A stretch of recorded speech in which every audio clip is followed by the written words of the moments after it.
welcome to another edition of What the Fuck Happenings in Mendham and such. Here in Mendham. Keep forgetting that part. Yeah, anyway. So another week. Oof. We are flying by. Lots to do, lots of shit going on. Busy life, kind of thing. Gotta get more productivity and do things better and all of that crap I keep talking about doing and not doing. And so some of it I guess is going to be forced upon me. They're selling the property I live on and things will be a-changing. Not in a real substantial way immediately, so I'm good for another year anyway, probably. That's all I probably need, right? To finish up, finish my task here on Earth, and then I might get pushed out for Richie Rich's little spawn and such. We'll see. I think the plan people have, I don't I don't see their vision at all.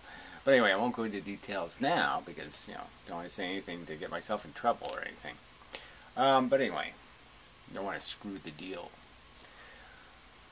Yes, the internet.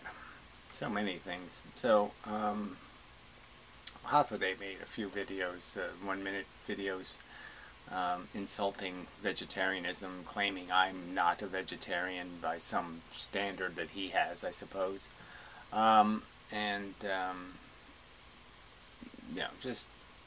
Just demonstrating that he is exactly what he's been described as a sadistic lunatic and an asshole, a smelly bastard and dumb fucktard, small mind, fat belly,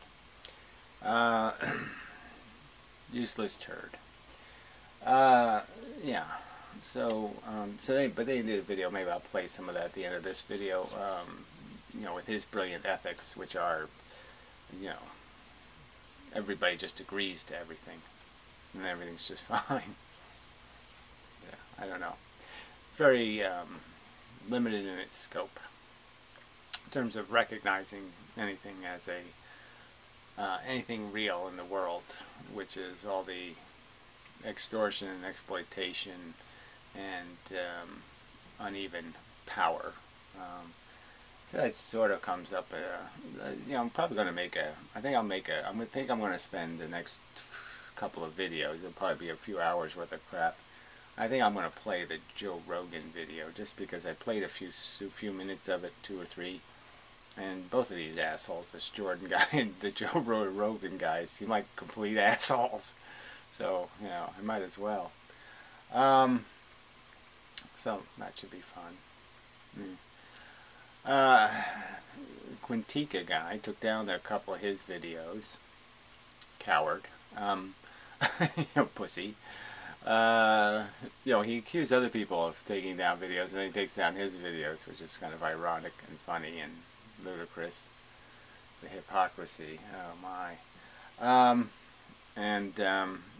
So now he's just playing with the concept of somebody calling the cops on me. Like I said, I think I handled it with a bit of humor and stoicness, but it's not a good thing. I mean, you really, there's something fundamentally unpleasant about people being able to pull strings like that with your destiny. Especially when you know what happens, how things can escalate once the police are involved in something.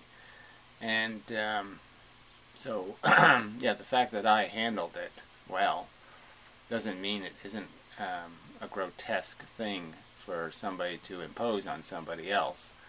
So now he's just making jokes about it, like it's nothing.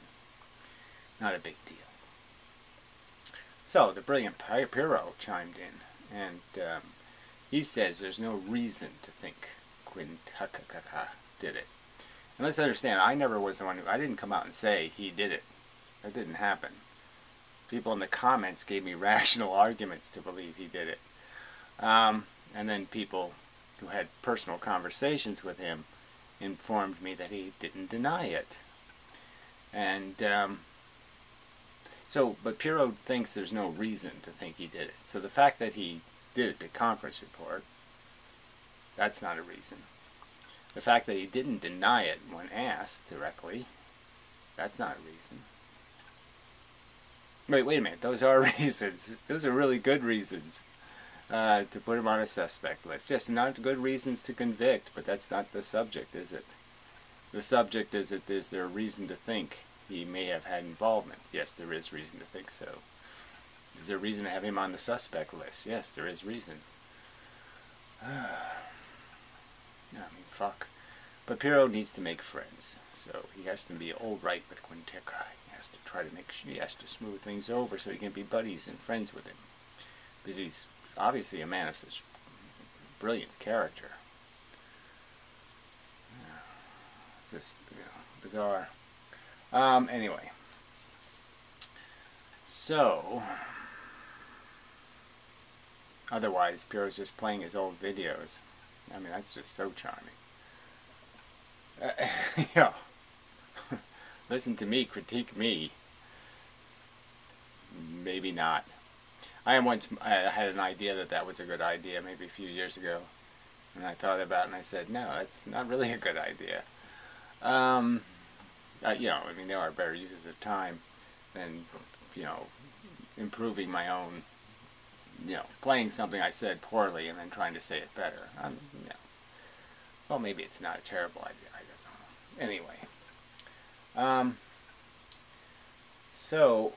Then there's this Anticontavad character. It's just a kind of a funny story. So he loves his cat, he says. And so there's a problem because the cat's a bit incontinent. Or the cat is irritable because there's a kid in the house maybe and it's shitting everywhere because it doesn't like the idea there's a baby in its fucking chair. Something like that. Well, anyway, it's going to the bathroom in the wrong places. And somehow they can't correct this with rewards and punishments and such. And he's going to say it's because the cat's old. Okay, maybe. I don't know, though. That just doesn't go on for 2 years, from aging. So that doesn't really sound quite right. But anyway, it's the whole subject of euthanizing. The same problem I've run into is that the veterinary industry doesn't want to do it because they can make more money treating animals than humanely putting them to sleep. And so they don't want you to do it until they get a good big pile of money out of it first. And they're all, I think, quite disgusting and grotesque. So he uses this opportunity, though. So he goes to the vet, and they have a problem. The vet doesn't really want to do it, and blah, blah, blah. And then some guy gives him grief in the parking lot because he's trying to put a cat to sleep, and calls him a murderer and whatnot. And does all this wacky stuff that some wacky people do. So, of course, he uses the wacko to define the entirety of the class. So anybody who's an animal rights advocate is now some kind of lunatic who's going to go insane because you attempted to have a cat put to sleep. And this is the nature of politics, I suppose. And so I'm just saying, I mean, the alternative argument can be made, I guess, because all I have to do is find one evil capitalist, and then I can just say all capitalists are evil, and kill them all. So, I mean, his argument is he's against the very thing he does. So he, he talks about this pigeonholing thing, and then he pigeonholes. He talks about scapegoats, and then he scapegoats. It's just amazing. His just overt duplicity in complaining, and then complaining about complainers. I mean, yeah, but it's lost on the average imbecile doesn't get it, what's going on. The obvious contradictions in his guilt complexing over protect yourself from the guilt complexers. I mean, just it's insanely silly. But anyway, the whole subject isn't silly in the sense that yes, the do-gooders are often motivated by an imbecilic, simplistic view of things, and they're not appreciating the bigger picture kind of idea. And so, yes, they're just Band-Aid knitters, and the cure is sitting right there to be grabbed, and they don't grab the cure, they just keep knitting Band-Aids because they're into knitting Band-Aids. It's what they're comfortable with. And especially when they've already become something, you know, it's like the person who quits smoking or drinking, and then they just walk around like an arrogant, pompous ass, you know, talking about how easy it was and how blah, blah, blah, blah, and you're stupid and you're garbage if you can't do what they did, and da da da da. And you know, there is some of that involved here. Playing these silly superiority games when, you know, there's supposed to be a principle involved somewhere. So it's like, that's why it didn't even bother me when Hafladay titles a video that inmendham's not a vegan or a vegetarian. I mean, clearly I've said before, I will eat stuff if somebody gives me a 10-year-old can of tuna fish because they're not going to eat it, they're going to throw it out, then I'll eat it. There's no point in wasting the dead organisms.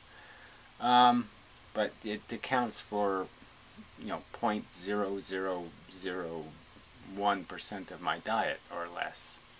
You know, maybe 3 cans last year, maybe.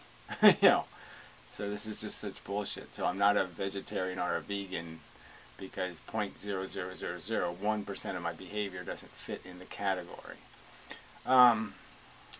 I guess that's his argument, because I'm just being fair and open, saying, yes, I mean, if that's what your veganism is, some sort of technicality, well, then yes, maybe I broke the technicality. But it gets complicated because I'm also, I mean, what he can't say is inmendham is not a defender of animal rights, because that's sort of what I would want to say. I don't want to be known as being a vegetarian or a vegan. I want to be known as a defender of animal rights and the rights of the welfare of animals. And those mean the ones in nature. It's not just about food. It's about laboratory animals, and it's about the biosystem that we are feeding off of indirectly every day. The oxygen you breathe and all the rest of it is all created by this biosphere that suffers every day. And so yeah, I'd rather be, if I'm going to be labeled, I'd like to be appropriately labeled. That gets into that whole Joe Rogan thing. His obsessions with labels. So yes, it really doesn't, you know, I mean, he's only hurting his own credibility by titling videos that way, in my opinion, so go ahead, hurt your own credibility, make yourself look like an ass. And when you mock the, you know, and he talks like vegans were born that way, or they learned how to be vegan when they were 6 years old because they had an emotional attachment to, you know, Bambi or something. And clearly most vegans aren't created that way. They come to the conclusion through years of perhaps some sense of dissidence and reason that yes, they can do better than that. And so he concedes, he argues that, he doesn't concede, he contends that there's nothing reason-based in the philosophy of first do no harm or don't cause suffering to animals unnecessarily. So unnecessary harm to him is not a viable, rational concept that you need to pay any attention to. There's no such thing. And the welfare of feeling things is not meaningful to anything that matters. It's not one of them. It's not in the matter category. Suffering is not in the it matters category. Compromise and cooperation, that matters. But suffering doesn't matter. And, you know, it's on its face idiotic to call himself somebody who's doing reasoning or logic, which is just basically mixing facts and saying that somehow he has a fact that says suffering is irrelevant. It's not something that's going to be part of your reasoning or your logic. You can cause as much as you want, and as long as you did it in your cooperative way, it's okay. Yeah. imbecile. So anyway, but anyway, that gets back to anti-contivide and this whole subject of the, advocating for animals, and these people who think there's some cat interest in being alive, like you're doing it some kind of favor by maintaining its existence, like somehow more cats is good, less cats is bad, which there's no logic in it at all. And you're subjecting an animal longer, keeping it alive just means you're subjecting it to the potential for its horrible death and having it in a bad way. So you always want to attempt to mitigate, if possible, before the crisis arrives. Killing something too late, is a lot worse than killing something too early. That's the simple truth, I think. I don't think there's a rational argument to defeat that simple fact. That that's where the bulk of the suffering is, and that's where and you have nothing. You're not really losing anything unless you really think, that it's going to matter to the dead cat. That somehow the dead cat's going to know, hey, I could have slept on a few more cushions and yawned and stretched some more. And damn it, you stole that from me. That's not logical. I mean, we feel it like that just because we think we're doing something. We think what we're doing is important. I have things to get done. I have to bring my plants in tonight, and I have to do this, and I have to do that. If I'm not here, that stuff won't get done. Well, do you think cats have any of that? No. They don't even have that, really. They don't have anything that has to get done. And so, when they go is sort of irrelevant. Again, unless you think more cats is better. Like we put cats on Mars, that somehow we have improved the universe. Unless you're that crazy, there's really nothing to defend in prolonging an animal's life. Just can't be defended. The thing at stake is its suffering, and suffering is what you're putting at jeopardy the longer something lives. And this whole pro-life argument without any kind of reasoning behind it. Why? Because it was here, therefore it should be here. That's the simplicity of their logic. Its here-ness means it should be here. The fact that it's here means it should stay being here. That's really not enough to justify, imposing extra risk and jeopardy of doom and torture, substantial torture. So, but anyway, this is a real problem in society. Is that these I guess this, they're going to label them social justice warriors. They're going to put some label on people who are fanatic, or whatever it is, the fundamentalist version of the wackos. I don't know, people who take things to a preposterous extreme and just make it harder for the good thing to happen because they taint it with this disgusting excess, by trying to take too much, biting off more than can be chewed by society. And, it's a real problem. I suppose you could almost see this in it works in every political movement or in every political direction. It's like the dirty, filthy rich, are just, they're going to be gratuitous, in their taking, and so they're going to try to do the tax cutting thing and the expand the military budget thing, and they're just going to bite off way too much to chew, and they're going to leave the country in indigestion and all that kind of crap, and there's going to be the pendulum swing and all of that nonsense. And that's the tragedy of it, is this pendulum thing just keeps making a mess. It's just a wrecking ball, having that thing swinging back and forth. So both sides have to play a better game of fighting for what's right, and it's not throwing out your principles. It's just saying you have to win the victory honestly. These cheats to victory are very destructive. Very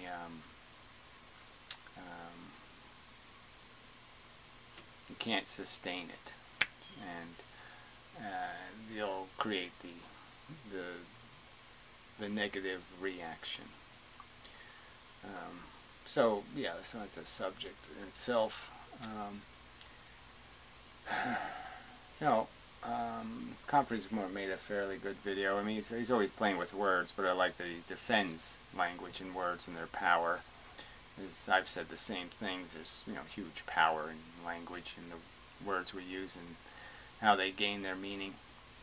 And it's sort of, again, another irony to the hip, to the nonsense of Hofladay, is he's saying exactly the opposite. Somehow metaphors and similes and what's the other thing? Analogies have nothing to do with language, and they have everything to do with the definition of words.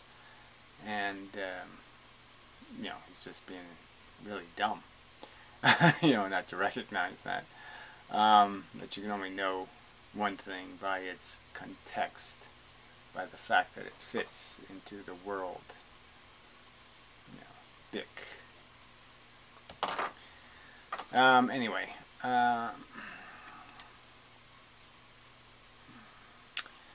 So,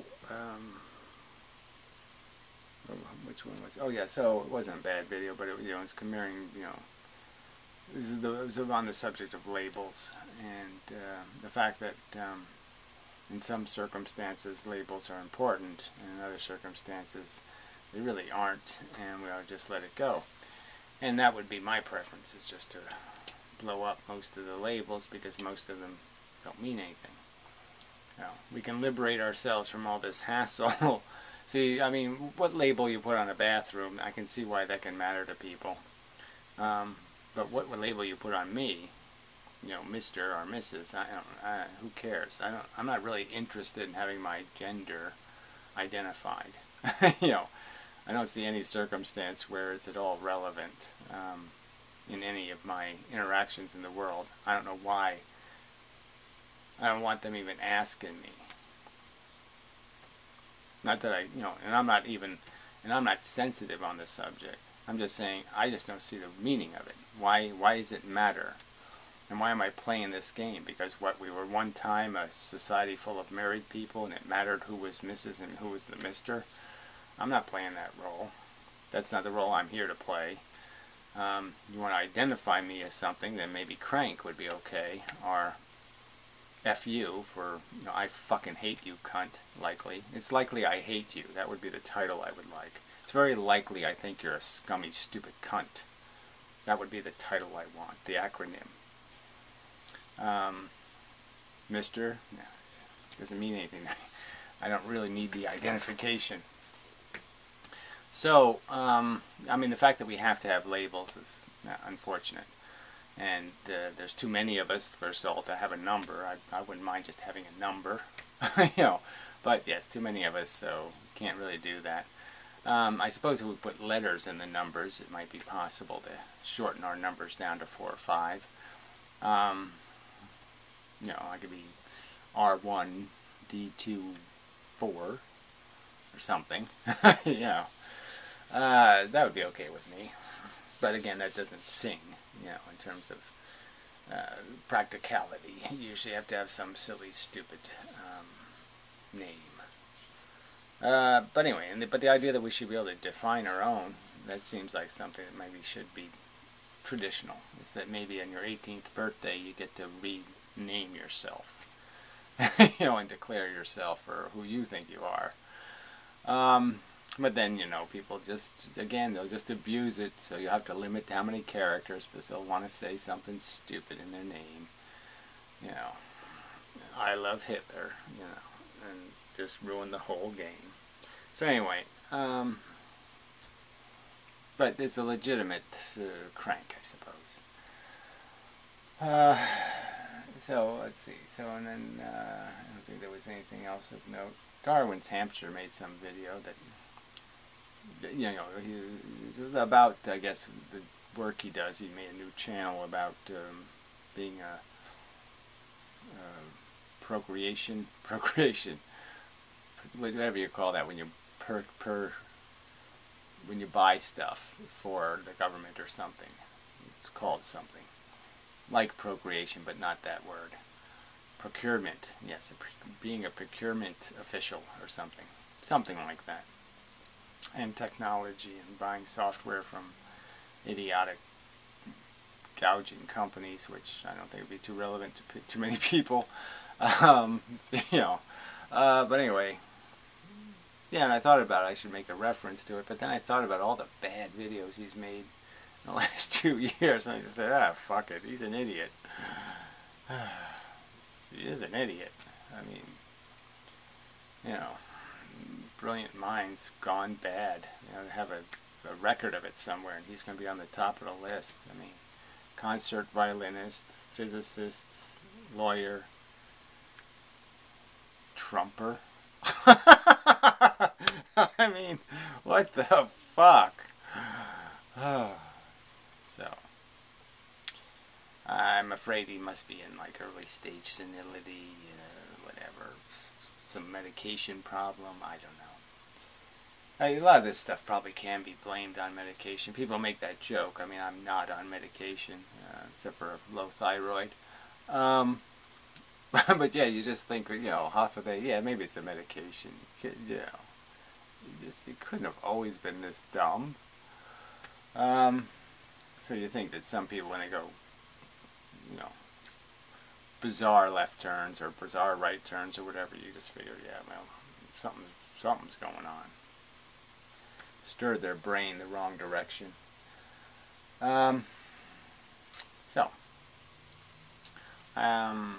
Yeah, I guess I won't drag this out. So, yeah, maybe we'll just play a little half a day just to throw in some sort of video-ness into the video, and then we'll just say, you know, move on to the next pile of crap.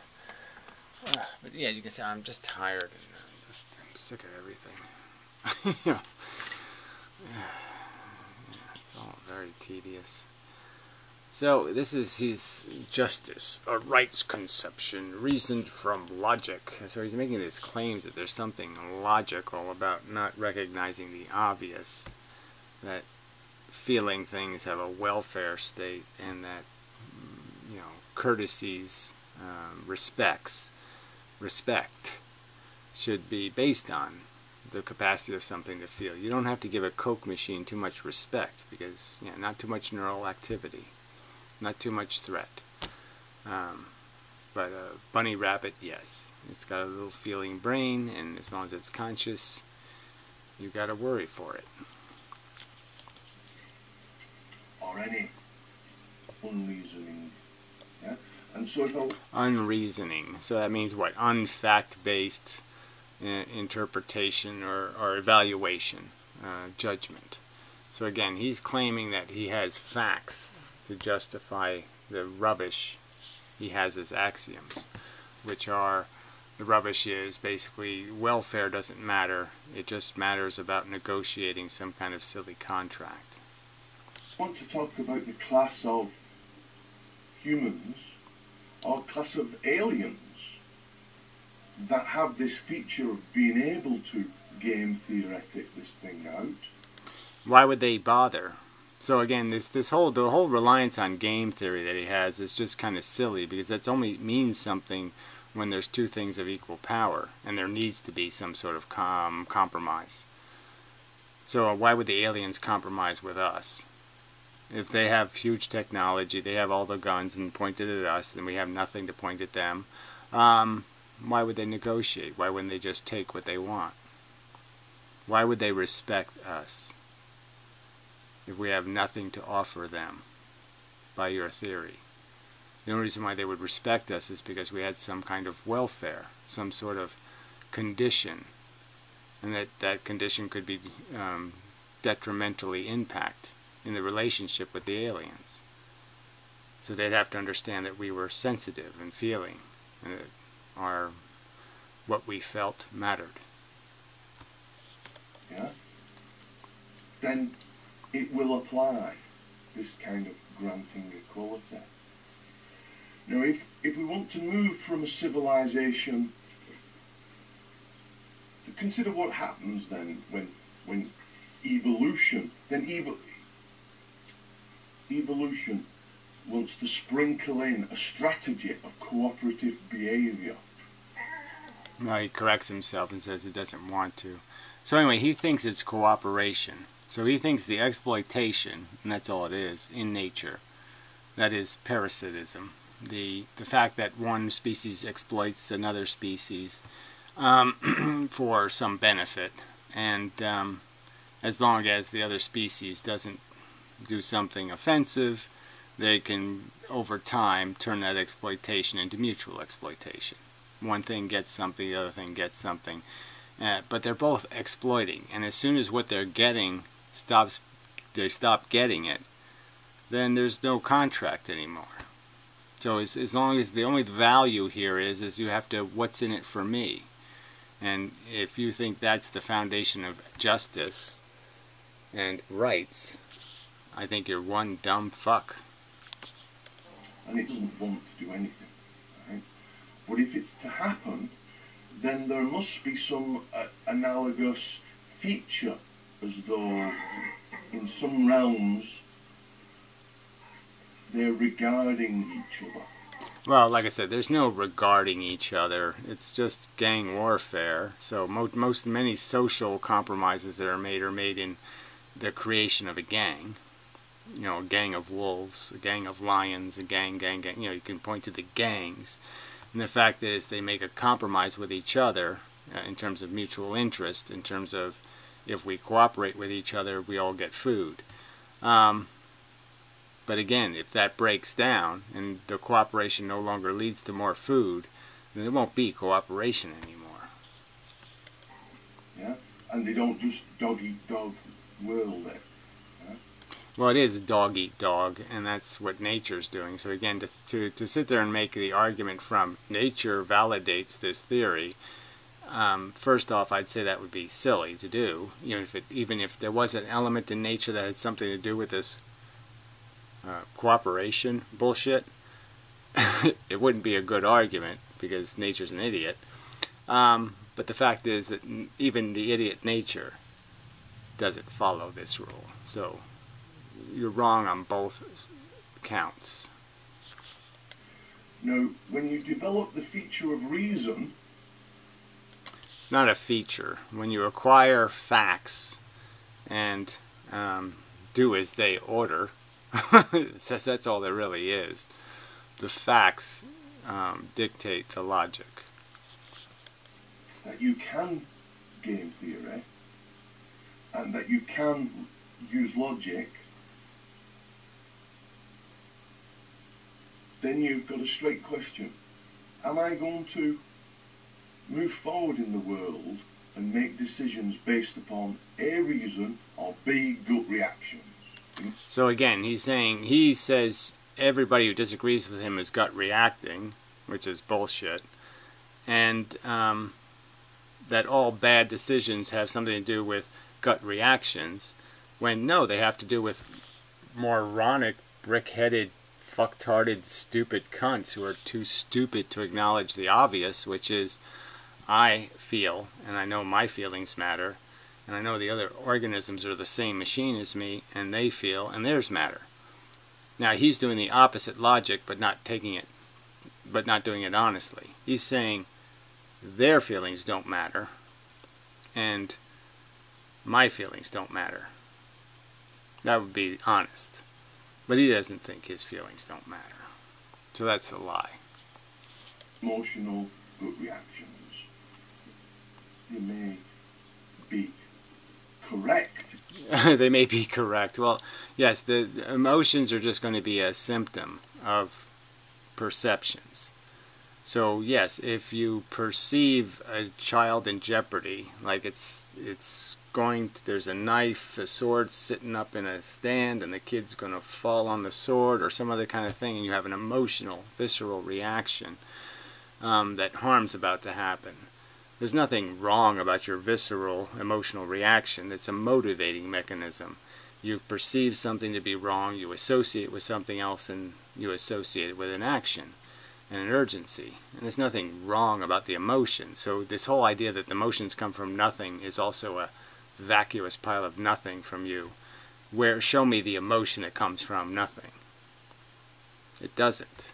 And many of our instincts, there's people who will argue, don't kill snakes. Do you really think that their inherent disposition was to like snakes? Or do you think they've overcome their inherent disposition? Same with rats and other things. So you're applying no fairness to any of this discussion to claim that somebody who overcomes their innate fear of rats to appreciate that it's a complex living organism having a very intricate life, that they've committed a logical mistake.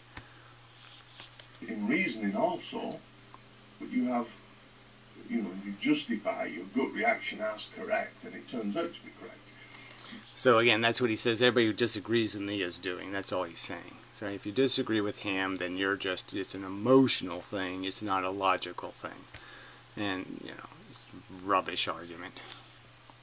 But the principle of choice about which is priority when they disagree, I'll proceed always with reason, or I'll proceed with good reaction. Well, yes, I would argue that thinking, I've always said it in all my videos, think, more thinking good, less thinking bad. So, yes, but again, this whole thing that that all this is about is some sort of the knee-jerk response versus the longer response. For a lot of people, it doesn't matter how long they think on a subject, because they don't have the necessary facts to get the right answer. So thinking's not going to help them because they're ignorant and stupid and fucktarded, and they read Nietzsche or something, so they're dumb. The idea of society and using reason is to subscribe to reason and to say, yeah, it's just so overtly revolting that you would claim you're using reason to argue that there's nothing to see here when a biological organism that has a brain is in distress. That it's not something for you to be concerned about. And you think that's being reasonable. I think that's as dumb can get. You can't get dumber on planet Earth than to think it doesn't matter when a sentient organism is in distress. This is the way we're going to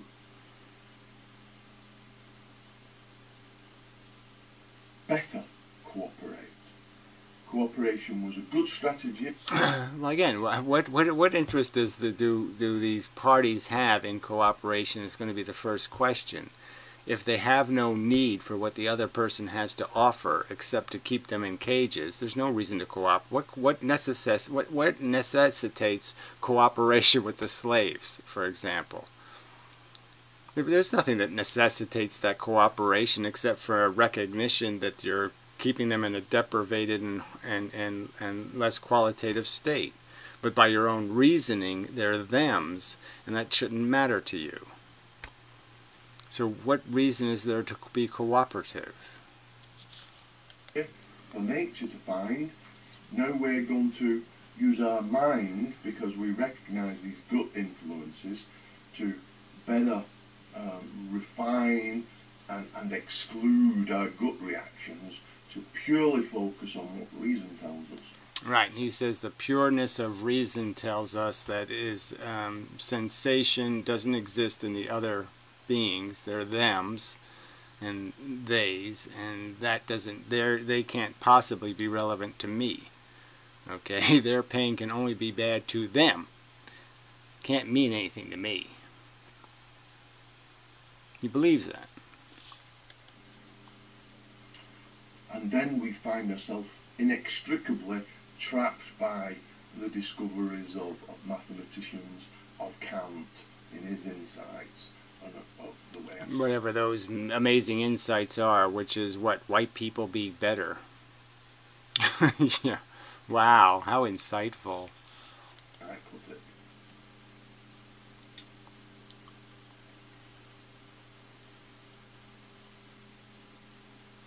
So that's the analysis.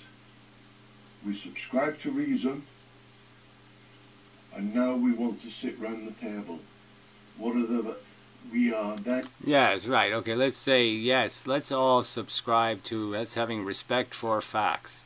And now let's put the facts on the table. Fact 1, there's no God. Fact 2, nature's an imbecile. We're already getting in trouble, right? And then you can just do the reason why we're conscious thing. It's because it provided Tyrannosauruses. That's what it made, Tyrannosauruses. It's good for a competitive field to have weapons of strategy. Not just big teeth, but knowing how to use them. And shackled to these notions, and pragmatically we must make rules for this new game, and one of the rules must be that yes, we're the master race. Anything inferior than us, we can diminish and annihilate.